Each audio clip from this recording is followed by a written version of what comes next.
Sejam bem-vindos a este podcast da Draft. Hoje vamos falar sobre marcas, que impactos é que esta crise recente provocou ou está a provocar, de que forma é que as marcas se adaptaram ou estão a adaptar a esta nova realidade e o regresso à normalidade ou o regresso à economia, como se fala. O nosso convidado de hoje é Pedro Pimentel, diretor do Centro Marca. Pedro, muito obrigado por ter aceito este nosso convite e começava-lhe por lhe perguntar exatamente para as marcas que não tiveram tempo para se preparar, porque foi tudo tão repentino e as informações tão diferentes, como não era uma preocupação, passou a ser uma preocupação e depois para efeitos imediatos, em poucas semanas. O que é que aconteceu às marcas neste momento do Covid-19? Bom dia, obrigado pelo convite. Eu acho que aquilo que nós assistimos a partir do início de março é algo absolutamente inédito, alguma coisa que eu, nos meus 54 anos de vida, não imaginei que iria ter que viver.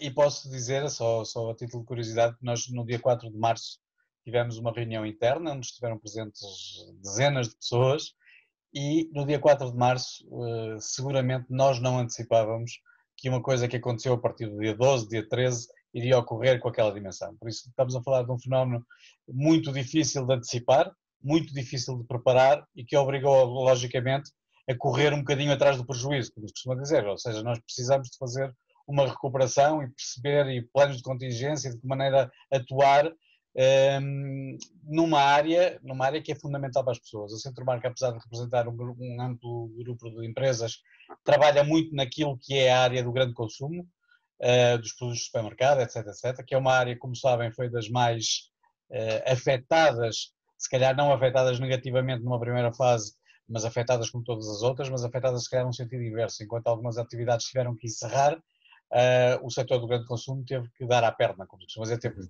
fazer um trabalho ainda mais rápido, um trabalho muito complicado, porque é um trabalho que implica toda uma cadeia a montante do ponto de venda ao consumidor, que a maior parte dos consumidores não se apercebe, mas que tem que existir.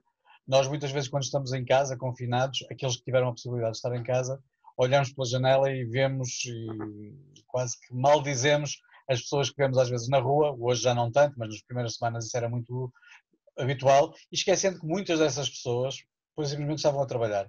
E quando nós chegávamos a um supermercado, a uma farmácia, a um outro qualquer local, nós queríamos ter os produtos que precisávamos, à hora que precisávamos e da forma mais habitual.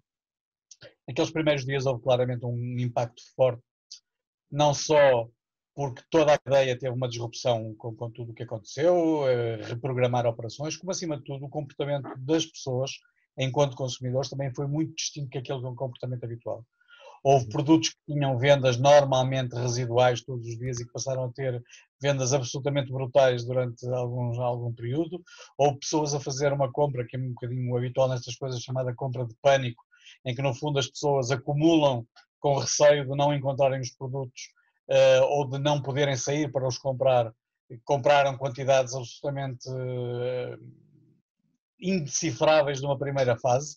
E isso obrigou toda a cadeia de distribuição a trabalhar de uma forma diferente. Não estou a falar ainda da marca, estou a falar mesmo da máquina, do processo, e houve produtos que se tornaram autênticos campeões de vendas, que até deram origem às piadas que todos vimos e que todos sabemos, a piada do papel higiênico, as outras piadas que foram ocorrendo por aí fora, mas também a outros produtos que pura e simplesmente deixaram de ser comprados. Imagine se nós tivemos esta pandemia, ocorreu, cobriu-nos à altura da Páscoa. A altura da Páscoa é uma altura que muitos portugueses aproveitam para fazer alguns dias de férias. Alguém foi de férias? Não. Protetores solares venderam-se? Não, obviamente. Produtos de higiene, sim, muitos de higiene pessoal, de higiene de casa, mas aqueles que correspondem a uma vida no exterior, nós o compramos? Não. Roupa compramos? Também não. Quer dizer, há muitos comportamentos e muitos produtos que eventualmente foram de alguma maneira beneficiados neste início de crise, outros claramente não. Por isso, mesmo no universo do grande consumo, as assimetrias são brutais, quer dizer, há empresas, como eu dizia há poucos dias num artigo que escrevi, que há empresas que já fizeram quase basicamente o ano nesta altura e há empresas que precisavam que o ano tivesse 24 meses para conseguir recuperar aquilo que foi o impacto brutal de vendas que tiveram neste período. Isto, logicamente, do ponto de vista das marcas, gera comportamentos complicados. Primeiro, porque as marcas, nesta altura, tem que ser assumido acima de tudo como um auxiliar das pessoas, mais do que uma marca no sentido mais glamour do termo, se nós quisermos. As marcas nessa altura preocuparam-se essencialmente em ser úteis, em fazer aquilo que as pessoas mais precisavam que elas fizessem, que era estar presentes, e estar presentes seja através do produto, seja através de diferentes outras formas. Multiplicaram-se as iniciativas, muitas vezes não relacionadas com o próprio trabalho das marcas, dos seus produtos, de responsabilidade social, de apoio à sociedade, de criar esquemas que permitissem até produtos que nós não produzíamos, passarmos a produzir, nem que fosse pontualmente para ajudar no esforço de contenção da dificuldade que se estava a viver.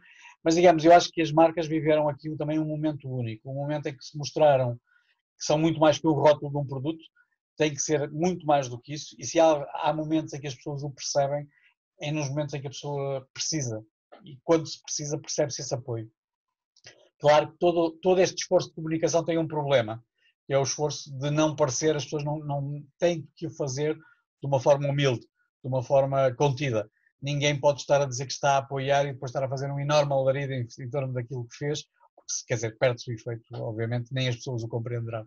Por isso houve aqui um esforço grande de todas as empresas e detentoras de marcas, e não só, de neste período responder a uma situação que é normal.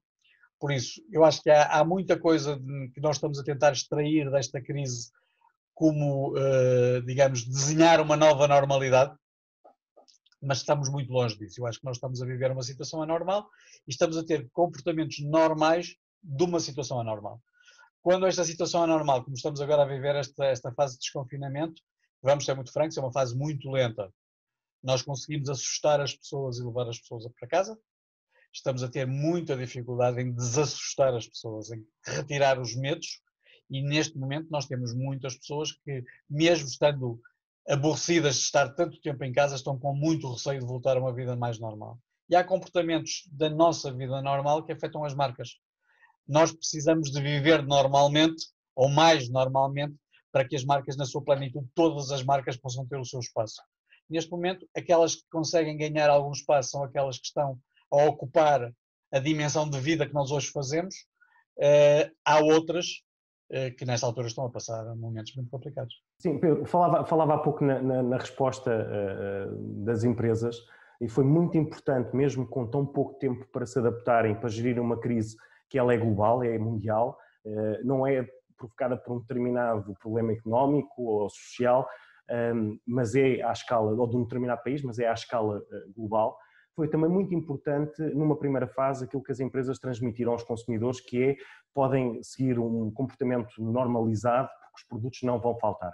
Isso também juntando aos próprios comportamentos de proteção e de segurança que as cadeias transmitiram aos consumidores. Isso foi visível e até elogiado em outros países quando analisam o fenómeno da forma como nós respondemos à pandemia. O que é que pode ser, naquilo que dizia da dificuldade de retomar uma vida normal, o que é que falta às marcas ainda para ajustarem a esta retoma? Se nesta primeira fase conseguiram de alguma forma tranquilizar e corresponder às necessidades, o que é que vai ser o dia seguinte? Nós fizemos essa mensagem e fomos fazendo essa mensagem, nós e várias outras entidades, não apenas porque ela correspondia também a uma forma de tranquilizar as pessoas, mas porque correspondia a uma verdade. Não, era muito complicado transmitir essa mensagem se ao mesmo tempo nós encontrássemos disrupções brutais em termos de cadeia, produtos, prateleiras vazias, produtos a não chegarem ao consumidor. Logicamente que a tranquilidade traz duas questões práticas. A primeira é de nós, estando em casa, temos a percepção de que se amanhã precisarmos ir às compras, os produtos existem. Segundo, ao evitar a tal compra de pânico, nós estamos a fazer compra de pânico sendo absolutamente normal e natural. É uma compra que é um bocadinho egoísta, porque eu no fundo chego à prateleira, levo o que lá está e a pessoa que vem atrás de mim não leva, porque não tem lá nada a seguir, e isto acaba por ser um comportamento em que no fundo todos nós percebemos quando somos os que encontramos a prateleira vazia, às vezes esquecemos quando somos nós que vamos fazer as compras, mas quando sentimos que o produto chega, e houve aqui uma preocupação grande das próprias cadeias de distribuição, de mostrarem que pelo menos todos os dias de manhã, quando os supermercados abriam, as prateleiras estavam todas cheias de produto, etc, etc. Nós como país temos uma vantagem, que é uma desvantagem estrutural, mas que é uma vantagem grande nestas alturas. Nós estamos muito habituados a sermos menos, se calhar, menos estruturados e mais reativos, e conseguimos de reagir de uma forma, porque não estamos tão planificados e não temos as coisas tão estruturadas mentalmente, temos uma capacidade de reação, e isso vê-se em várias outras coisas, não é só nisto.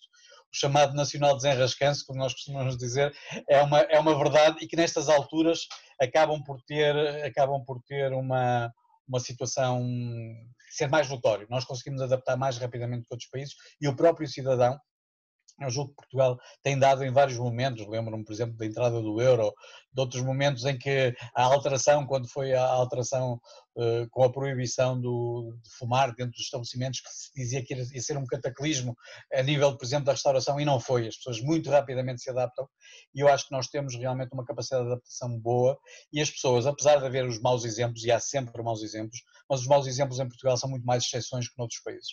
E apesar de tudo, o comportamento das pessoas é bastante cordato, quer em termos do seguir das regras, quer em termos daquilo que depois é a percepção de que numa altura destas é preciso fazer um esforço, que é o esforço neste caso de estar em casa, mas poderia ser um outro esforço qualquer, e as pessoas seguem.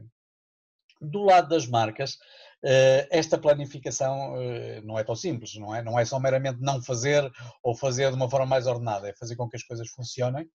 Nós trabalhamos com produtos de muitos tipos, por exemplo, produtos da esfera agroalimentar, e aí as pessoas não têm essa percepção, mas há um ciclo de produção. A terra não teve Covid, os animais não tiveram Covid, o leite não deixou, as vacas não têm Covid, nem a carne, etc. Por isso, há produtos que, se não forem colhidos, transformados num determinado momento, se estragam, e tudo isto tem uma implicação em termos de cadeia de funcionamento, que é: não se pode parar a montante, mas também não se pode parar a jusante, mas também não se pode parar a montante.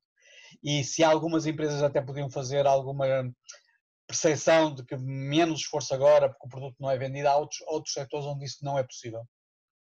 Por isso eu acho que, do ponto de vista de organização e de ciclo, não vou dizer que isto é um relógio, porque não foi um relógio, porque há claramente atrasos, e o relógio teve muitos atrasos e muitos adiantamentos, e muitas coisas, por exemplo, que nós em Portugal não percebemos, ou a maior parte dos países europeus deixaram de há muito perceber, mas o repor fronteiras cria entropias. Por exemplo, todas as cargas que chegam a Portugal ou saem de Portugal para outros destinos, ou de outros destinos, passaram a demorar muitíssimo mais, porque tiveram que passar controles, que são controles muito demorados, viagens que demoravam 12, 15 horas passaram a demorar 24, 48 horas, e isto tudo, quando o número de viaturas é o mesmo, o número de motoristas é os mesmos, etc, etc, tudo isto cria dificuldades adicionais. O que é que as marcas, no fundo, eu acho que estão neste momento, ou que adaptação? Primeiro, eu acho que há necessariamente que deixar assentar a poeira. E nesta altura, qualquer outlook que seja há mais de 2, 3 meses parece-me fantasioso. Nós não temos bolas de cristal em casa, se tivéssemos vendíamos, não as tínhamos lá, vendíamos-las bem caras. Por isso a questão prática é perceber, acima de tudo, que há um motor nesta questão, que é o motor saúde. Foi a saúde que nos colocou nesta crise, colocou no sentido literal da palavra, não, independentemente, não há aqui uma questão de culpa, mas uma questão, é um problema de saúde que nos pôs aqui, e vai ser a saúde que nos vai tirar daqui. E a saúde vai nos tirar eventualmente a 3 níveis. A um nível mais amplo de cura, ou seja, eu acho que a normalidade, a verdadeira normalidade, só se recuperará no momento em que houver uma vacina ou qualquer sistema de tratamento que nos permita garantir que podemos circular com alguma liberdade e sem grande necessidade de estar a olhar sempre por cima do ombro, porque essa liberdade de movimentos se recupera. Há um segundo ponto de saúde, que é de que maneira cada um de nós, neste período de desconfinamento, vai conseguir conciliar os cuidados e os recados que vai ter que ter com uma vida mais ou menos normal. E há aqui uma fase de aprendizagem. Acho que andar na rua hoje é um exemplo, é quase uma análise sociológica, porque os comportamentos das pessoas não estão ainda incorporados. Há muita coisa que nós precisamos de incorporar no nosso dia-a-dia, nos nossos gestos mais simples, e que ainda não são coisas naturais, para nós não são naturais, não é? E depois há uma terceira questão, que é a questão muito associada à saúde, que é a questão da mobilidade, que envolve, por exemplo, a questão do turismo, não é? E vai ser a saúde, e aí o exemplo, como estava a perguntar, penso que é um bom indicador. Eu penso que Portugal teve um comportamento, não sei se poderia ter sido melhor, seguramente podia ter sido pior. mas foi um comportamento que, do ponto de vista de um benchmarking internacional, é um comportamento que tem sido elogiado, como referiu. E isso, por exemplo, do ponto de vista do turismo, da recuperação do turismo, vai ser fundamental. Porque hoje em dia nós não viajaremos, vamos viajar menos, pelo menos nesta fase. E seguramente não viajaremos para locais onde o risco seja maior. Por isso, um menor risco do ponto de vista de saúde, que nós conseguimos criar e que foi percepcionado no exterior, e é muito importante isso, não é só nós que temos essa ideia, é o exterior ter essa ideia, pode ser um excelente indicador para que mesmo numa fase de quebra, porque vai haver quebras, a quebra possa ser menor que aquela que nós supostamente antecipamos num primeiro momento. E eu acho que dessa forma as marcas vão ter que também trabalhar um bocadinho nesta lógica. As marcas, e quando digo marcas não estamos a falar só a marca no sentido do produto, também a marca no sentido, por exemplo, de estabelecimentos comerciais, nós vamos ter que oferecer às pessoas alguma segurança. Eu acho que qualquer um de nós que tenha uma porta aberta, seja uma loja, seja um supermercado, seja qualquer coisa, vai ter que dar essa mínima garantia ao consumidor que lá entra, que não se vai sentir incomodado, que não se vai sentir receoso de aquele espaço ser um espaço de perigo, e quando digo de perigo, perigo relativo, como é óbvio, sendo que todos nós temos que perceber que há uma coisa que não existe, que é o risco zero. Não existe risco zero. As pessoas têm que ter essa noção, têm que ter a noção de que não há essa questão. Por isso, do ponto de vista dos espaços e dos locais, vai ter que muito existir. E nós hoje, quando olhamos, por exemplo, para a reação dos consumidores às próprias, partindo até do universo que conheço melhor, que é o universo do retalho alimentar, as pessoas não estão a reagir da mesma forma a todas as cadeias de distribuição, porque há cadeias onde acham que o comportamento da cadeia para com o consumidor é melhor, é mais seguro, se quisermos, e há cadeias onde não sentem isso da mesma forma, e isto acaba por influir na compra. Outra questão que é muito relevante também neste espaço é o serviço. Nós passamos de uma sociedade que estava basicamente vocacionada para perceber preço, e que ia ganhando, porque a dimensão económica estava a melhorar, ia ganhando alguma noção de que ao preço devia aliar outras características, hoje percebe o serviço de uma forma diferente, percebe o serviço não por um valor acrescentado que ele introduz, mas se calhar por um valor que não penaliza o produto, isto é, se o serviço é bom e me complementa, e quando digo serviço podemos estar a falar do espaço, podemos estar a falar de um fenómeno muito interessante que aconteceu nestas últimas semanas, que é a recuperação das chamadas mercearias de bairro, etc., que ganharam um espaço muito grande nestas últimas semanas. Porquê? Porque fazem um serviço, acabam por ter, além da proximidade, acabam por permitir ao consumidor quase fazer uma compra online, muitas vezes, que é uma chamada telefónica, ou um SMS, ou seja o que seja, e que no fundo vai buscar um produto com muito menos confusão do que aquela que está associada a um grande espaço, etc. Por isso eu acho que o serviço aqui também é importante. Do lado das marcas, aquilo que distingue uma marca de um produto qualquer é a existência basicamente de duas coisas, eu diria. Um lado, um esforço grande de inovação e de criação de produto, e do outro lado, um esforço de comunicação. E estas duas áreas, em alturas de crise económica, são áreas que normalmente são muito penalizadas. São áreas em que, quando eu tenho um orçamento para gerir e percebo que tenho que colocar os ovos naquilo que são os cestos essenciais, muitas vezes nós descuramos um bocadinho estas áreas, porque são áreas de construção, e são áreas, enquanto as outras são áreas de reação e áreas muito imediatas, de prateleira, de vender, de estar amanhã vivo, para depois poder pensar no dia seguinte. Por isso eu acho que as empresas e as marcas vão ter que fazer aqui um grande esforço de conseguir, apesar de tudo, conciliar esta necessidade de gerir um orçamento que vai ser mais curto, usando uma expressão que normalmente usamos muito nas nossas conversas internas. Nós até aqui falávamos do mesmo bolo e, por exemplo, quando entra um operador novo, dizemos que as fatias são mais pequenas. A partir de agora, o bolo vai ser mais pequeno.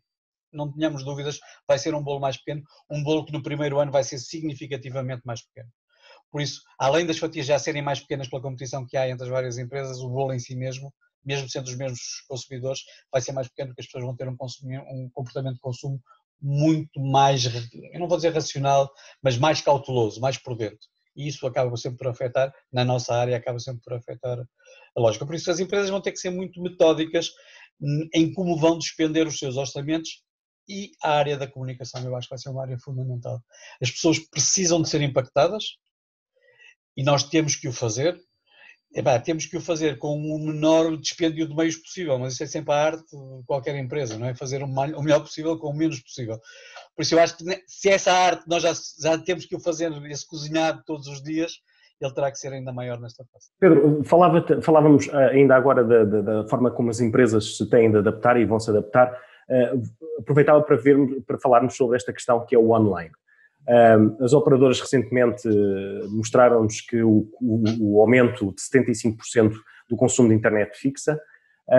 É certo que o online, ou o e-commerce, como costumamos dizer, em Portugal ainda está a dar passos muito graduais, ainda assistíamos a uma percentagem de 38% dos consumidores online. O que é certo é que este confinamento, de certeza absoluta, e por estes dados, provocou um maior consumo das pessoas no online, mas as empresas, e especialmente as pequenas e médias empresas, ainda têm um trabalho muito grande para fazer e adaptar, e perceber se até neste momento se calhar não olharam para o online como uma plataforma fundamental para expandir e aumentar o seu negócio, agora tem mesmo de ser.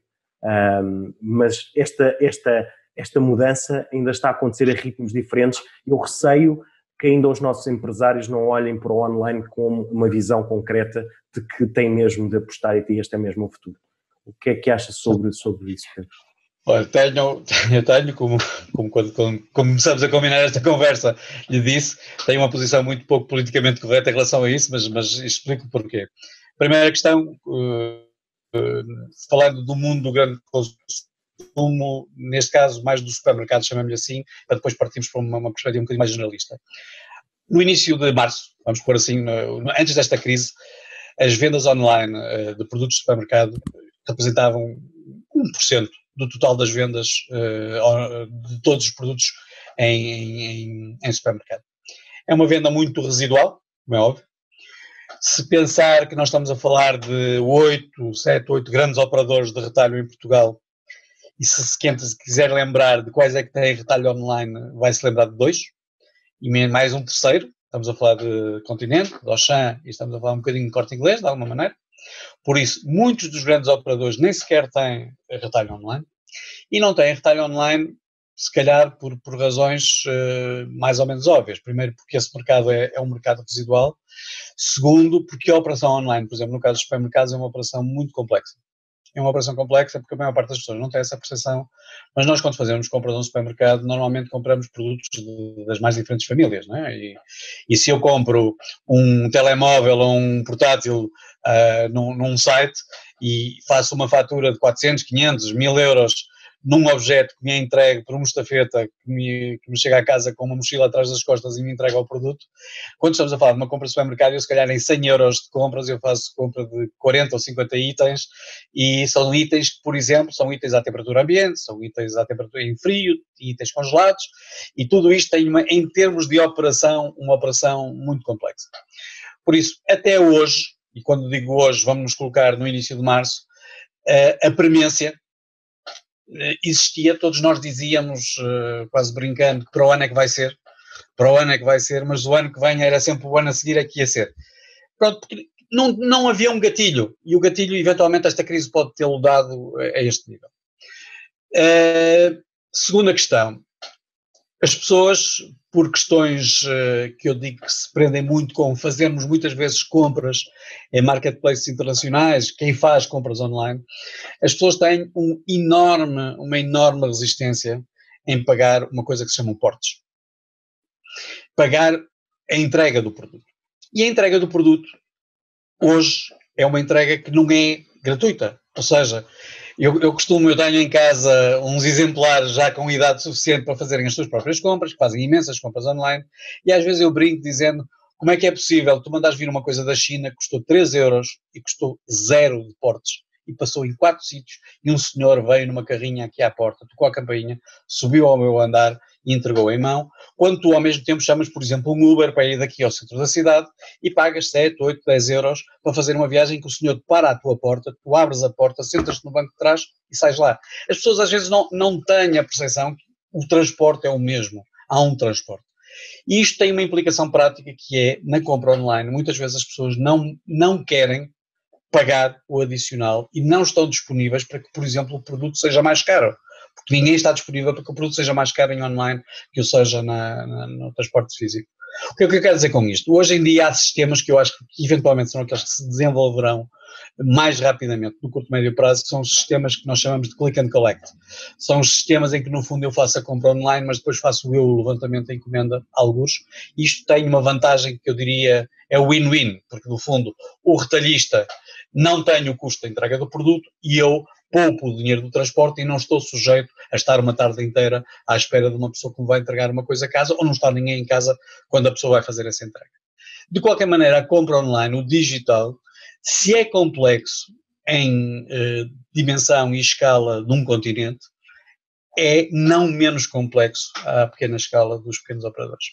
Eu acho que nesta fase em que estamos todos fechados em casa, 24 horas por dia, muitos de nós em casa, e que as pessoas estão sempre em casa, é simples o ato de encomendar, porque eu estou em casa e as coisas me chegam, é simples o ato de eu exigir a quem me presta o serviço que o online deva existir, porque senão eu não acedo ao produto. As questões que se colocam, uma é, no momento em que eu voltar à rua, a voltar a um momento de passagem em inúmeros estabelecimentos comerciais que estão abertos, a necessidade do online será a mesma? Porquê é que nós só compramos 1% online em Portugal? Não é só por isto, é porque nós temos supermercados em tudo que é canto e esquina. Qualquer um de nós, vocês aí, eu aqui em casa, qualquer um de nós quando sai, se calhar num espaço de 10 minutos a pé, tem 3, 4 supermercados. Digamos, a necessidade é pouca. E depois há produtos que são produtos muito mais sensíveis do que outros em termos de escolha. Brincando, mas falando a sério, eu se calhar uma lata de atum é a mesma lata de atum rigorosamente, seja no supermercado A ou no supermercado B, online ou no comércio físico, mas o peixe que eu gosto de escolher, ou a fruta que eu gosto de escolher, ou a carne que eu gosto de escolher, não é bem assim. Eu gosto do peixe assim, eu gosto da fruta mais madura, eu gosto de não sei o quê. E estes produtos frescos, isto no caso de um supermercado, são produtos mais complicados de vender online, como é óbvio. A pessoa que vai fazer a escolha para me entregar em casa são pessoas muito criteriosas, nós vemos isso quando vamos às lojas, são pessoas muito criteriosas, mas o seu critério pode não ser rigorosamente o mesmo. E eu, se o senhor da mercearia da esquina já está habituado ao meu gosto e sabe que eu gosto das bananas mais maduras, a pessoa do supermercado nem há forma de o fazer. Por isso, há questões que eu acho que nós temos que deixar assentar a poeira nesta área do negócio. Eu não estou a dizer que isto não seja verdade para quem trabalha muitos outros produtos, que são produtos que não têm este tipo de exigências em termos de escolha, em que eu vejo, gosto, compro, ou então, por exemplo, nós há muito tempo dizíamos que no setor têxtil ia ser muito complicado as pessoas sem provarem roupa comprar online. Não é bem assim, nós começamos a ver que os comportamentos realmente mudam. Por isso eu acredito que o online vai ter um desenvolvimento. Há muitas pessoas que fizeram a experiência agora pela primeira vez nesta fase e todos nos recordamos que nas primeiras semanas não foi uma boa experiência porque a sobrecarga do sistema foi brutal e implicava atrasos nas entregas de semanas, etc. Mas quando nós regressamos já a um momento, se hoje formos fazer uma encomenda online, na FIA desta semana, com 2 dias, os normais 2 dias de prazo de entrega, se a encomenda me chega a casa em condições, eu percebo que é uma alternativa que eu tenho, que é uma alternativa prática. Eu posso fazer a compra às 3 da manhã deitado na cama, posso fazer isso com facilidade e o produto chegar-me, essencialmente até em bens que não me interessa nada estar a subir escadas com garrafas de água e com pesos e etc. E há alguém que nos pode fazer esse serviço por nós. Por isso eu acho que vai haver aqui um salto, que é um salto que há de ser, em matemática há uma equação que é muito simples, é que 1 sobre 0 é mais infinito, não é? Por isso quando a base é muito baixinha, o crescimento há de ser sempre muito elevado. Por isso é muito fácil quadruplicar o comércio online atual, porque é passar de 1 para 4%, não é nada de extraordinário pensarmos nessa base. E para isso basta que, diria, 1/4 das pessoas que fizeram compras repetirem, e que algumas pessoas que fazem essas compras não fazerem nenhuma, fazerem mais do que uma ao longo de um ano. E isto já é o suficiente para fazer disparar o online. O online tem questões, agora vou-me centrar um bocadinho no universo do grande consumo, que também não é diferente noutros produtos. O online tem problemas, o online não aumenta consumo, o online substitui consumo. Eu deixo de consumir num sítio para consumir no outro. Ninguém vai vender mais porque vende online. Pode vender num sítio diferente. Ou pode vender mais porque estava a vender 0 nesta fase e passa a vender alguma coisa que é aquilo que o online permite. Mas acima de tudo o online a médio e longo prazo, na área do grande consumo, corresponde a menos venda. Porquê? Porque a nossa compra via online é sempre muito mais programática, é muito menos de impulso que uma compra que nós fazemos quando visitamos um espaço comercial em que somos tentados. Eu não estava a pensar em comprar isto, mas vi, aproveito e levo, deixa-me experimentar. O online é muito complexo na introdução de inovação no mercado. nesta área que estamos a falar, em que nós nos habituamos a uma lista de compras, fazemos uma lista de compras, repetimos, e pá, como é que eu acedo a um produto novo? Como é que um produto novo me chega à minha casa sem eu o fazer? Por isso, o online representa muitos desafios também a este nível, desafios de comunicação, como é que eu faço chegar a informação às pessoas para que as pessoas depois introduzam isso na sua compra online, como é que eu faço chegar sem que o ponto de venda funcione como quase escaparate, como montra publicitária, porque muitas vezes quando nós chegamos ao ponto de venda somos confrontados com produtos novos, somos com repositoras ou com meninas que nos estão, ou meninos que nos estão a tentar fazer-nos provar um determinado produto que é novo, que está a ser lançado, etc.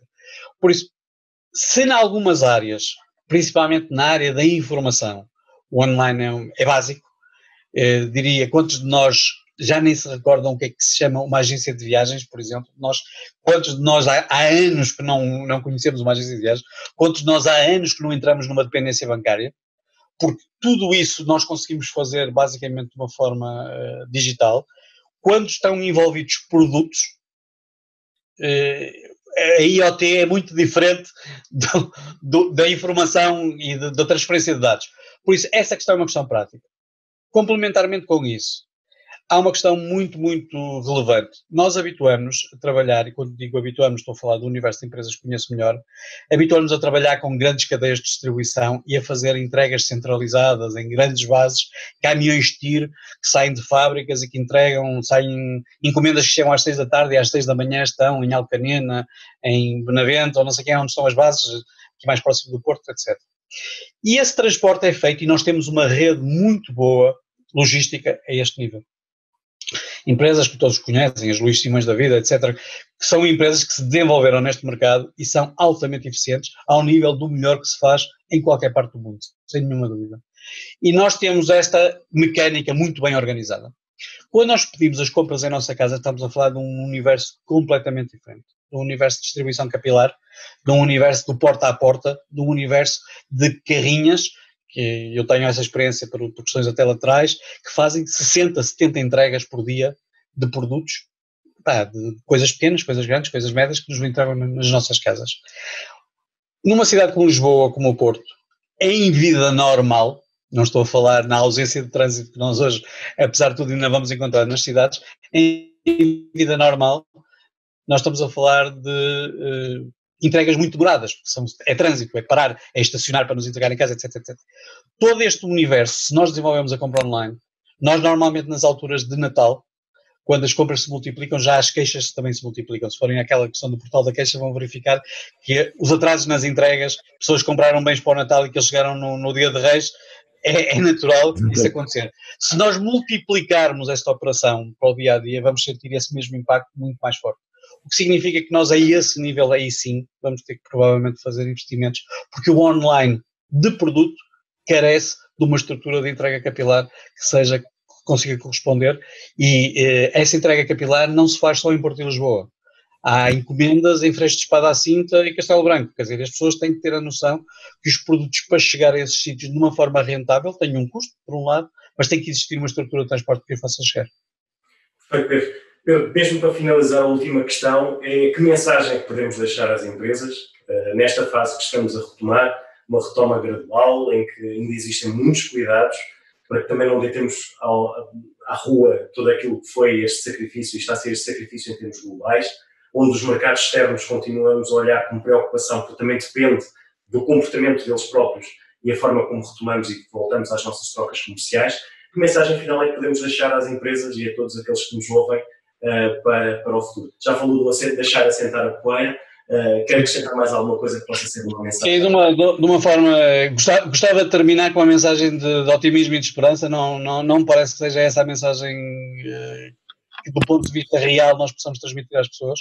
Eu acho que nós vamos viver momentos muito complexos e as pessoas têm que se preparar para uma crise em que não houve destruição, no sentido em que se tivesse havido um tremor de terra, em que coisas caíram, não houve uma crise económica no sentido de um impacto local. Nós temos duas questões que para Portugal são fundamentais e que vão ser muito complexas nesta fase. Nós ultrapassamos muito melhor que aquilo que nós esperávamos, o que aconteceu em 2011, 2012. Recordo-me de escrever, e eu não fui o único seguramente, estávamos a falar de uma situação que uma geração ia suportar, e uma geração para nós normalmente falamos em termos de 20 anos, e nós ao fim de 4, 5 anos tínhamos feito uma retoma mais significativa, não perfeita, mas muito melhor do que aquilo que nós próprios portugueses acreditávamos. Nessa altura nós tivemos 2 grandes auxiliares. Um auxiliar foi a exportação, porque a exportação funcionou como escape para muitas empresas cujo mercado interno tinha fechado e que fizeram isso como uma boia de salvação num primeiro momento, mas que depois perceberam que era realmente uma alternativa de mercado e criaram. Neste momento, nós estamos a viver uma crise em Portugal, mas todos os outros mercados estão a viver uma crise idêntica. Por isso, a nossa dificuldade vai ser maior do que nessa fase. Segundo, nós tivemos uma enorme muleta na recuperação, que foi a questão do turismo.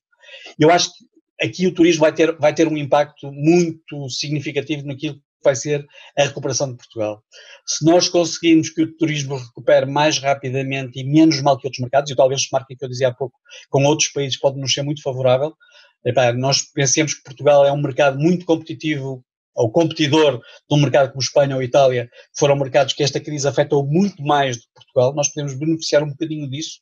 Não é que nós desejemos o mal a ninguém, mas nestas coisas tentemos pensar um pouco naquilo que são as armas que podemos lutar em termos do contexto internacional.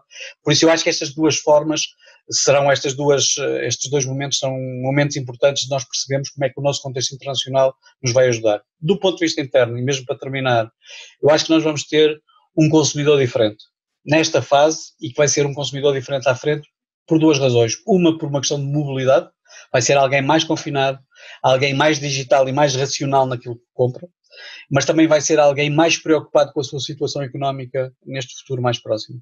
Mesmo que alguns de nós não tenhamos sofrido na pele o impacto da crise, temos um irmão, um primo, uma mulher, alguém muito próximo, e nós por simpatia, é natural, por simpatia nós fazemos esse exercício de alguma contenção. Por isso o mercado, como digo, vai ser um mercado em que o bolo vai ser mais pequeno e vai nos obrigar a todos, inclusive aqueles que vão ficar em situações mais complicadas e que vão ter que se lançar em novas alternativas, novos negócios.